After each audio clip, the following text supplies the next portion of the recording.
Hello guys, welcome to our YouTube channel Call for Knowledge. तो दोस्तों, आज हम लोग स्टार्ट करते हैं अपना कंटिन्यूएशन सीरीज, जिसमें घटना चक्र के फिजिक्स के जो सेक्शंस हैं उसको हम लोग कंप्लीट करेंगे। तो स्टार्ट करते हैं। आज है मैकेनिक्स पढ़ना, और मैकेनिक्स में जो हम लोग अब इंजीनियरिंग वाला नहीं, लेकिन मैकेनिक्स में वो चीज पढ़ेंगे और वो चीज को हम लोग देखेंगे जो कि स्टेट पीसीएस में, यूपीएससी में, आरआरबी, एसएससी, इन सारे एग्जाम में जो आता है। ठीक है, मैकेनिक्स का डिफरेंसेस देख लेते हैं।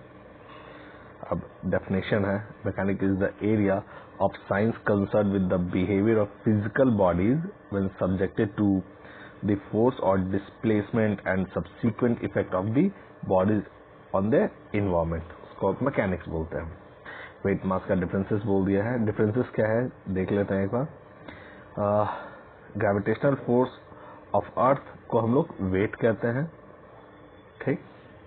मास, a measurement of amount of matter something contain, मतलब कि एक अमाउंट है किसी मैटर का जो एग्जैक्टली होता है उसको हम लोग मास बोलते हैं। और वेट वो होता है जो ग्रेविटेशनल फोर्स अर्थ पे लगता है, उसको बोलते हैं। इसको जो वेट जो है वेक्टर क्वांटिटी है, और ये जो है स्केलर क्वांटिटी है। वेट जो है वैरी करता है, प्लेस टू प्लेस पे वैरी करता है, और मास जो है वो कांस्टेंट रहता है हर जगह। इसका वेट का जो यूनिट है वो न्यूटन है, और मास का यूनिट किलोग्राम है। ठीक है। अब डिस्टेंस डिस्प्लेसमेंट को भी नहीं देखेंगे, क्योंकि हम लोग क्वेश्चन पे ज्यादा फोकस करेंगे। First law of motion, second law of motion, इसको आप लोग देख लीजिएगा, लेकिन हम लोग बहुत जल्दी से इसको कवर करेंगे। ठीक है। काइनेटिक एनर्जी, पोटेंशियल एनर्जी, ये देखने की जरूरत है। Transformation of energy by apparatus, मतलब किस तरीके से ट्रांसफॉर्मेशन होता है एनर्जी का किसी भी वस्तु से। जैसे डायनेमो है जो इसमें होता है जनरेटर में, वो क्या करता है कि मैकेनिकल एनर्जी को इलेक्ट्रिकल एनर्जी में चेंज करता है। इलेक्ट्रिक मोटर जो होता है, मोटर वो क्या करता है, electric energy convert into mechanical energy. ठीक। जो माइक्रोफोन जो हम लोग यूज करते हैं फोन वोन में, लीड वगैरह, वो क्या करता है, कन्वर्जन करता है साउंड एनर्जी को इलेक्ट्रिकल एनर्जी में। लाउड स्पीकर जो होता है होम थिएटर टाइप, वो क्या करता है कि वो इलेक्ट्रिक एनर्जी को साउंड एनर्जी में कन्वर्ट करता है। सोलर एनर्जी, सोलर सेल जो हम लोग छत पे लगा कर रखते हैं, ठीक, वो सोलर एनर्जी को इलेक्ट्रिकल एनर्जी में कन्वर्ट करता है। ट्यूबलाइट क्या करता है, ट्यूबलाइट करता है इलेक्ट्रिकल एनर्जी को लाइट एनर्जी में convert. Electric bulb, electric energy to heat energy और लाइट एनर्जी, क्योंकि इलेक्ट्रिक बल्ब क्या होता है कि थोड़ा गर्माहट भी देता तो ट्यूबलाइट भी है, लेकिन इलेक्ट्रिक बल्ब उसके कंपैरिजन में ज्यादा देता है। इलेक्ट्रिक सेल क्या है, तो केमिकल एनर्जी को इलेक्ट्रिकल एनर्जी में चेंज करता है। कैंडल, मोमबत्ती, वो क्या करता है, केमिकल एनर्जी जो होता है, वो केमिकल जिस फॉर्म में होता है वो उसे चेंज हो जाता है, वो क्या देता है, लाइट एनर्जी देता है और हीट एनर्जी देता है। सितार, तबला सितार वाला, वो क्या करता है, मैकेनिकल एनर्जी को चेंज करके साउंड एनर्जी में देता है। ठीक है। तो ये कुछ थे मैकेनिक्स के कुछ पार्ट जो हमें जानने थे। हम लोग क्वेश्चन पे आते हैं। A simple machine help a person in doing the same amount of work with lesser force। ये यूपीएससी एग्जाम 1996 का क्वेश्चन है। A simple machine help a person in doing the same amount of work with less force।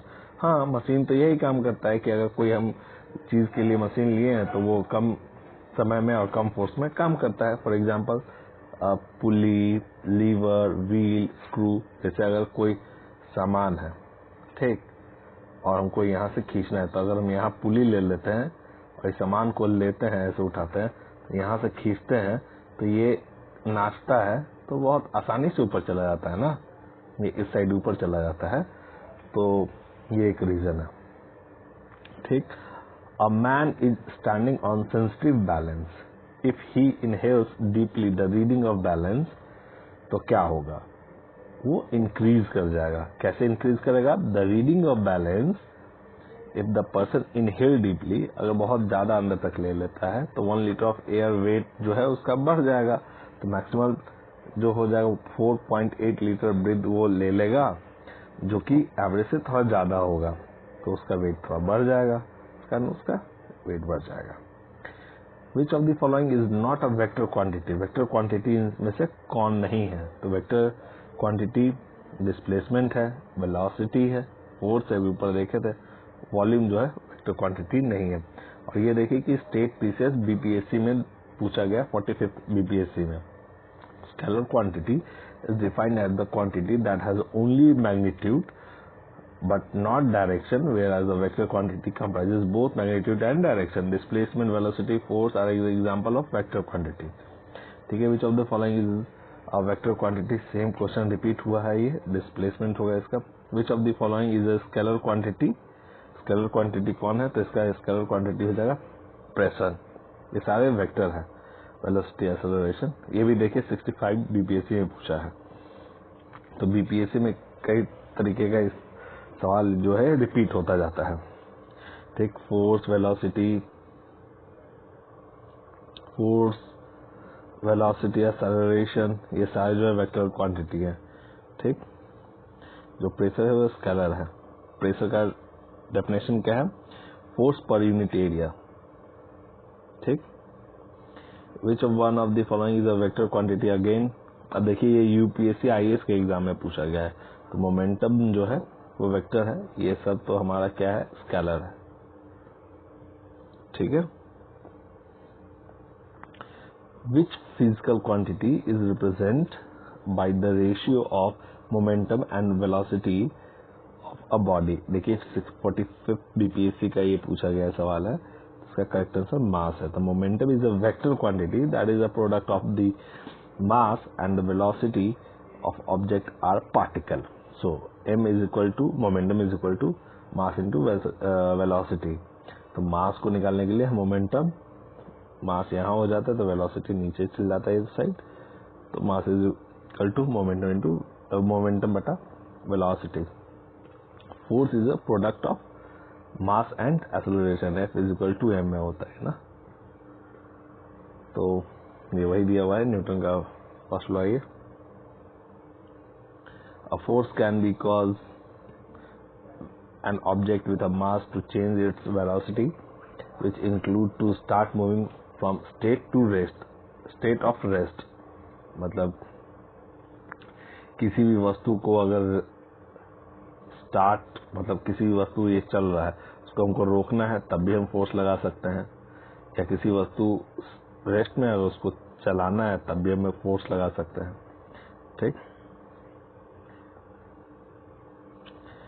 If a number representing the volume and surface area, अगर हम लोग numerical वाला चीज को छोड़ेंगे, ठीक है, न्यूमेरिकल वाले क्वेश्चन को हम लोग छोड़ेंगे क्योंकि हम न्यूमेरिकल यहाँ सॉल्व नहीं करेंगे। एनर्जी कन्वर्जन जो है, conservation means energy sorry energy conservation can neither created not destroyed. ठीक, energy can neither be created not be destroyed. Energy को ना हम बना सकते हैं ना डिस्ट्रॉय कर सकते हैं। Law of conservation of energy state that energy can neither be created not be destroyed. Law of conservation of energy ऐसा बताता है। It can only be transformed, ये ट्रांसफॉर्म हो सकता है एक एनर्जी से एक मीडियम से दूसरे मीडियम में, जैसे मैकेनिकल टू इलेक्ट्रिकल, ऐसे चेंज नहीं कर सकते, डिस्ट्रॉय नहीं कर सकते हैं।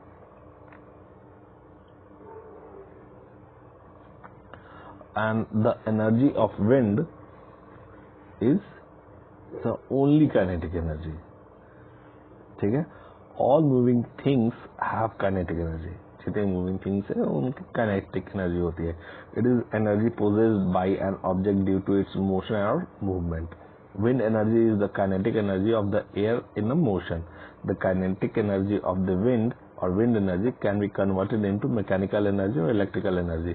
जो हम लोग देखते नहीं है राजस्थान में होता है कि इस तरीके से लगाकर एक विंड पावर लगा कर रखते हैं कि विंड से हम लोग इसको इलेक्ट्रिकल एनर्जी में कन्वर्ट करता है। ठीक है, next, in the wind power which of the form of the energy is converted into electrical energy, तो वो होता है kinetic energy. The term wind energy or wind power describe the process by which the wind is used to generate a mechanical power or electricity. wind turbine, वही turbine जिसकी बात हम लोग कर रहे थे, ये जो था ऐसे खड़ा हुआ और ये रोटेट करता है इस तरीके से, तो wind turbine convert the kinetic energy of the wind into mechanical power. अब this mechanical power can be used for specific tasks जैसे grinding grain, pumping water, generator, convert into mechanical power into electricity. ये electricity के लिए use किया जाता है। Match the following list 1 और list 2 दे दिया है एनर्जी कन्वर्जन और device mechanism. The heat to electric energy को कन्वर्ट करते हैं किससे? हीट से इलेक्ट्रिकल एनर्जी सोलर सेल से होता है। ठीक, और electric to sound loud speaker से। मास टू हीट किससे होता है? मास टू हीट होता है न्यूक्लियर रिएक्टर से, क्योंकि न्यूक्लियर इसीलिए तो बोलते हैं ना न्यूक्लियर बम की गिरा देंगे तो इतना ज्यादा हीट डेवलप्ड होगा कि आदमी खत्म हो जाएगा। आदमी रहेगा मतलब वहाँ अमीबा तक खत्म हो जाएगा। और केमिकल टू हीट एनर्जी जो हो जाएगा वो हो जाएगा हमारा chemical to heat and light energy. ये फ्यूल कंबंशन से हो सकता है, अगर हम तेल से उसको चेंज कर सकते हैं। ठीक है, जैसे हीट टू इलेक्ट्रिक एनर्जी कैसे हो सकता है? सोलर सेल से, सोलर प्लेट से चेंज हो जा सकता है। इलेक्ट्रिक टू साउंड कैसे हो सकता है? वो लाउड स्पीकर से हो सकता है। मास टू हीट कैसे हो सकता है? तो न्यूक्लियर रिएक्टर से होता है जिसमें न्यूक्लियर फ्यूजन होता रहता है। फ्यूल कंबंशन से क्या होता है? जैसे गाड़ी में तेल डालते हैं तो केमिकल एनर्जी को हीट एनर्जी में गर्म भी कर देता है, गाड़ी को जला भी देता है, लाइट भी जलता है। तो फ्यूल कंबंशन से ये भी हो सकता है, ये होता ही है। Newton first law of motion, first अभी हम लोग बात किए थे first law of motion, law of inertia की बात करता है।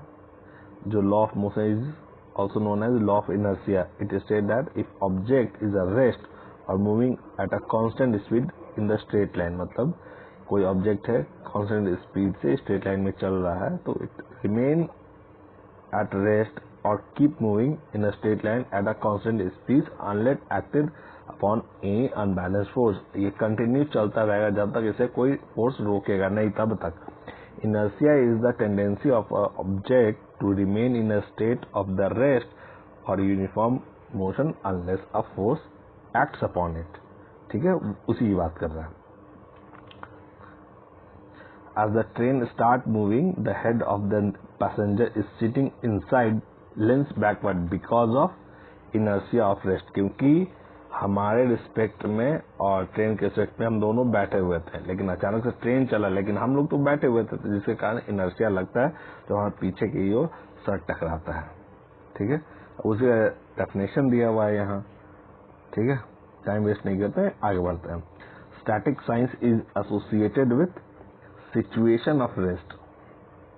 Statics is a branch of mechanics associated with the situation of rest. ठीक है, असर्शन रीजनिंग है, आईएएस का सवाल है ये। देखिए कितना टफ हो सकता है ये। A man standing on the completely frictionless surface can propel himself by whistling, सीटी बजाते हुए। ठीक, if no external force if no external force act on a system, its momentum cannot change. ठीक, तो करेक्ट फर्स्ट है और second भी, लेकिन एक्सप्लेनेशन उसका सेकंड का नहीं है। देख लेते हैं कैसे, क्योंकि भाई सवाल जो है वो आईएएस का है। ठीक है, इसका सवाल में इतना दम होता है कि अच्छे से ही धुआं निकल जाती है। First statement can be explain on the basis of the Newton third law of motion for every action equal and opposite reaction. ठीक, every action equal and opposite reaction. अगर एक थाप हम आपको गाल पे मारेंगे तो उधर से भी एक एनर्जी मेरे हाथ में लगता है, चोट लगता है। जैसे मैंने गाल पे मारा तो ऐसा लग रहा है कि मैं अपने फुल स्पीड से मार रहा हूं, लेकिन उसके बाद भी मुझे भी लगता है। वो न्यूटन के थर्ड लॉ के according. While whistling, a man uses his breath propellant of propel himself. Momentum is property that moving object has due to its mass and motion. अच्छा, hence when there is no external force applied on the moving object, इसलिए moving object पे external force नहीं लगता है and its momentum cannot change. इसी के लिए statement A भी सही है, आर भी सही है, लेकिन उसका एक्सप्लेनेशन आर जो है सही नहीं है. ठीक है. It is difficult to walk on the ice because, क्यों? क्योंकि ice has a lesser friction than road. अब कोई भी चीज फ्रिक्शन लेस नहीं होता है, लेकिन रोड पे फ्रिक्शन ज्यादा होता है. देखते नहीं, गिट्टी छड़ वगैरह यूज किया जाता है, लेकिन आइस जो होता है बिल्कुल प्लेन होता है. अगर उस पर फिसले तो फिसलते रहेगा, पैर हाथ टूट सकता है. It is very difficult to walk on the ice than the road because of ice has a lesser friction than the road. The roughage or the roughness of road surface give you a frictional force which enable you to move forward on road. ठीक है. Next question है, consider the following statement and the conclusion which can be drawn from it. Choose the correct conclusion.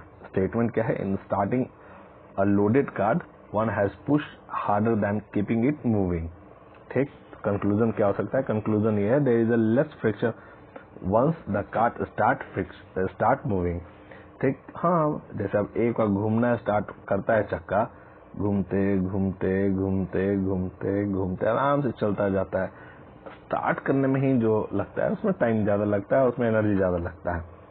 अब देखिए इसमें क्या लिखा हुआ है जस्टिफिकेशन में. The static friction that hold of an object in a place is greater than the kinetic friction. इसी के लिए slows down of a moving object.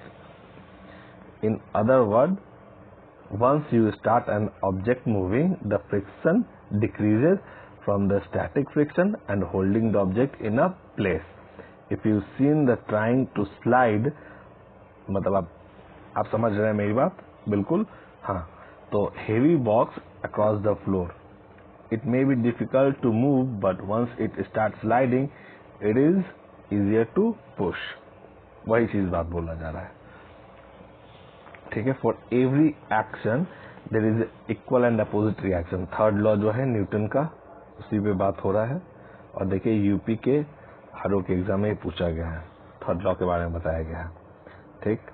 अब यहाँ एक स्टेटमेंट दिया गया है जो कि न्यूमेरिकल बेस्ड है. हम लोग उसको नहीं देखेंगे. अगेन न्यूमेरिकल बेस्ड है ये, इसको भी नहीं देखेंगे. न्यूमेरिकल बेस्ड वाले क्वेश्चन को हम लोग नहीं देखेंगे क्योंकि हम लोग उसमें टाइम नहीं लगाएंगे. Next question, cycle and cars use ball bearing because, वो इसलिए रखते हैं क्योंकि effective area of contact between the wheel and axle is reduced. और हम लोग ज्यादा से ज्यादा जल्दी जल्दी वहां से निकल सकते हैं और वो बहुत तेज से काम कर सके.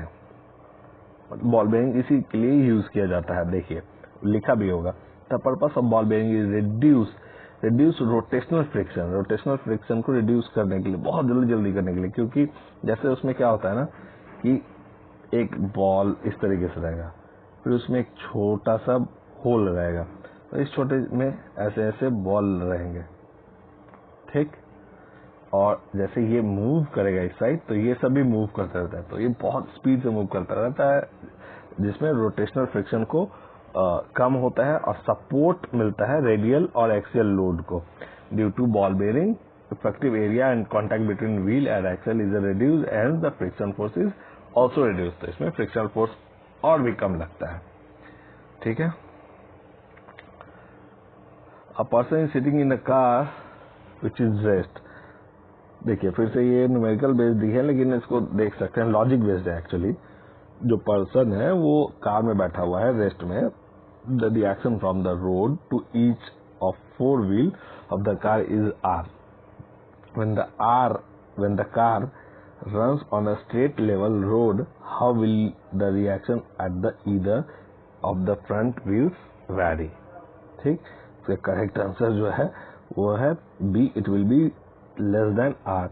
इसमें क्या होता है कि डायनेमिक फ्रिक्शन जो है एक किसी ऑब्जेक्ट का वो प्रोपोर्शनल होता है रिएक्शन पर और कम होता है स्टैटिक फ्रिक्शन पर.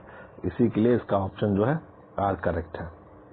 ठीक है, the oil tanker is partially filled with the oil and move forward on the level of the road with a uniform acceleration. अगर यूनिफॉर्म एक्सेलरेशन है तो नहीं कुछ हिले डुलेगा। The free surface of the oil, then अगर free surface of the oil होगा तब क्या होगा, तब होगा इंक्लाइन, मतलब कि आगे तो झुका हुआ, to horizontal with a larger depth at the rear end. ठीक, उसका पोजीशन बता दिया है टैंकर का कैसा क्या होगा। When the oil and the tanker is partially filled with the oil and the move forward at the level road with a uniform acceleration, the free surface of the oil is inclined to the horizontal with a larger depth to the at the rear end. ठीक है, वही answer है। Next question है, ये IAS का question है। Consider the following statement, 4 wheel vehicle moving a sharp circular path, high speed will, क्या होगा, हाई स्पीड जो होगा overturn about the outer wheel और स्किड आउटवर्ड। अब इसके बारे में थोड़ा सा इंफॉर्मेशन दिया है। ठीक, if a 4 wheeler is moving faster than the relative speed, then it skid outward, but then the frictional force provide the necessary centripetal force which ensure the car have a curved path। ठीक, अगर कोई car है बहुत speed से घूम रहा है और वो अनकंट्रोल हो चुका है तो उस पे एक सेंट्रिपिटल फोर्स लगता है और जो कि कर्व्ड पाथ में कार को घुमाता है। On sharp circular path, if the outer portion of the road is not raised, then the vehicle will skid outward and the will overturn about it outer wheels. फिर उसके बाद अगर वो circular path पे portion नहीं है तो वो आउटर फील्ड में वो जाके फिर पलट भी सकता है। A batsman hit cricket ball which then the rolls of a level ground. After covering a short distance, the ball come to rest. The ball slows to a stop because, क्यों होता है, क्योंकि वहाँ फोर्स जो है ball पे opposite लगता है। There is a force on a ball opposing the motion. Motion के अपोजिट में लगता है, इसी के लिए वो रुक जाता है। A batsman hits a cricket ball which then the rolls at the level of ground. ठीक, after the covering a short distance, the ball comes to the rest because there is external force, that is frictional force, घास वाला, and acting the on the moving ball its motion। ठीक है, अब next जो question दिया है वो आपका 11 का क्वेश्चन है, 11 और 9 का है। क्लास 11 और 9 से ये सवाल पूछा गया है, इसको हम लोग नहीं देखेंगे। नेक्स्ट जो है, the working principle of washing machine किस पे काम करता है, तो सेंट्रीफ्यूगेशन पे काम करता है। Working principle of washing machine based on the centrifugation. Centrifugation क्या है, टेक्निक जो है involve the application of centrifugal force, उसमें यूज होता है to separate the particle from solution according to their size, shape, density, viscosity and medium the rotor of speed, motor speed होना चाहिए। ठीक है, the separation of a cream from milk by churning is due to, इसमें भी centrifugal force लगता है। The separation of the cream from the milk by churning due to centrifugal force. ठीक है, अब नेक्स्ट जो हमारा जो थीम स्टार्ट होगा वो होगा मोशन अंडर ग्रेविटी। तो इसके लिए आप इंतजार कीजिए नेक्स्ट वीडियो का, और हमारे वीडियो को शेयर कीजिए, सब्सक्राइब कीजिए, दोस्तों के साथ प्लीज शेयर कीजिए, सब्सक्राइब कीजिए। इसलिए सब्सक्राइब कीजिए क्योंकि हम लोग बहुत मेहनत से वीडियो बनाते हैं और ये सोच के बनाते हैं कि आप लोग को पसंद आएगा, और पसंद आने के बाद ये हमें तभी संतुष्टि मिलेगी जब आप चैनल को सब्सक्राइब करेंगे और लाइक करेंगे।